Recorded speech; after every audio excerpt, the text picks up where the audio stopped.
शिवाजी के अपमान की कहानी अबू आजमी से नेहरू पर आज महाराष्ट्र विधानसभा में शिफ्ट हुई। पंडित जवाहरलाल नेहरूंनी छत्रपती शिवाजी महाराजांच्या बद्दल जे डिस्कवरी ऑफ इंडिया मध्ये लिहिलं त्याचा निषेध करणार आहात का?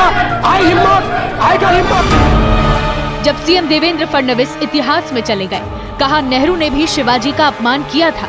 छत्रपती शिवाजी महाराजांचा अवमान या ठिकाणी सहन करणार नाही। अब यहाँ से हम भी इतिहास में जाएंगे।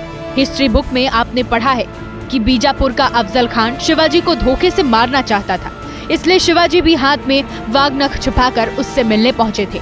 जैसे ही अफजल झपटा, शिवाजी ने वाघनख से उसका सीना चीर दिया। लेकिन सन 1934 में पंडित नेहरू ने अपनी किताब ग्लिम्स ऑफ वर्ल्ड हिस्ट्री के पेज नंबर 501 पर the Sikh and the Marathas chapter में शिवाजी के लिए लिखा।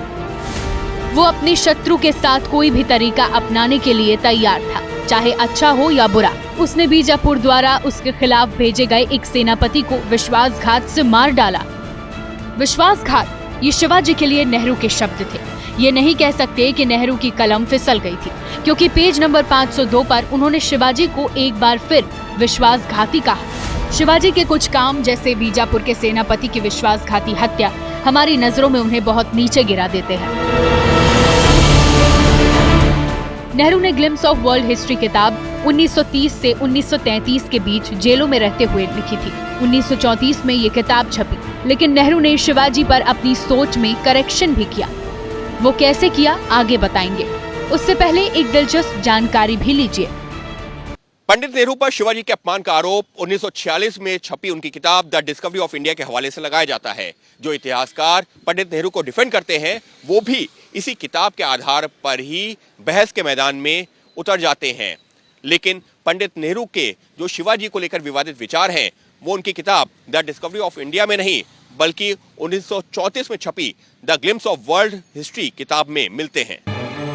यानी ढूंढना और पढ़ना कोई नहीं चाहता, सिर्फ बहस करना चाहता है। अब बड़ा सवाल है, क्या नेहरू ने जो लिखा शिवाजी पर वही उनके अंतिम विचार थे? इसका जवाब है नहीं।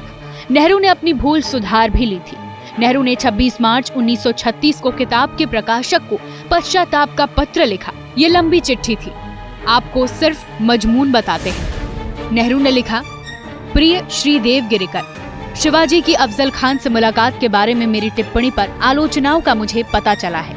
जो मुझे पता चला और आपने जो किताबों से उद्धरण दिए, उनसे पता चलता है कि मेरा कथन गलत था। मैं हमेशा इस विचार से व्यक्ति रहा हूँ कि शिवाजी पर अनुचित व्यवहार का आरोप लगाया जाना चाहिए। मैंने किताब जेल में बिना संदर्भों के लिखी थी। याददाश्त पर निर्भर था, इसलिए गलती होना लाजमी था। मुझे अपनी याददाश्त पर निर्भर रहना पड़ा, जो मैंने बहुत पहले विदेशियों द्वारा लिखी किताबों से पढ़ा था। मैं खुशी से गलती स्वीकार करता हूँ। जब नया संस्करण जारी करने का अवसर आएगा तो इसे सही करूंगा। चिट्ठी के आखिर में नेहरू ने प्रकाशक को ये भी लिखा कि वो चाहे तो इस पत्र को सार्वजनिक कर सकते हैं, यानी सबको बता सकते हैं कि नेहरू ने शिवाजी पर अपनी अधूरी जानकारी, अपनी भूल स्वीकार कर ली है। और इसी के बाद 1939 में ग्लिम्स ऑफ वर्ल्ड हिस्ट्री का दूसरा एडिशन छपकर आ गया। दूसरे एडिशन में शिवाजी पर नेहरू की ये विवादित लाइनें हटा दी गई। पुराना एडिशन धीरे धीरे अदृश्य हो गया। 1946 में जब डिस्कवरी ऑफ इंडिया छपकर आई तो नेहरू ने उसमें भूल सुधार किया और शिवाजी का इतिहास बहुत संभल कर बताया। और इससे ठीक 11 साल बाद, वो साल था 1957 और तारीख थी 30 नवंबर, जब नेहरू ने प्रधानमंत्री के तौर पर महाराष्ट्र के प्रतापगढ़ किले में शिवाजी की भव्य प्रतिमा का अनावरण किया। उस सभा में कहा, बचपन से ही शिवाजी महाराज मेरे दिल में ऊंचा दर्जा रखते थे। देश के इन गिने महापुरुष जो सैकड़ों हजारों सालों में हुए, उनमें उनकी गिनती थी। याद रखिए, वे खाली महाराष्ट्र के महापुरुष नहीं, बल्कि सारे भारत के महापुरुष थे।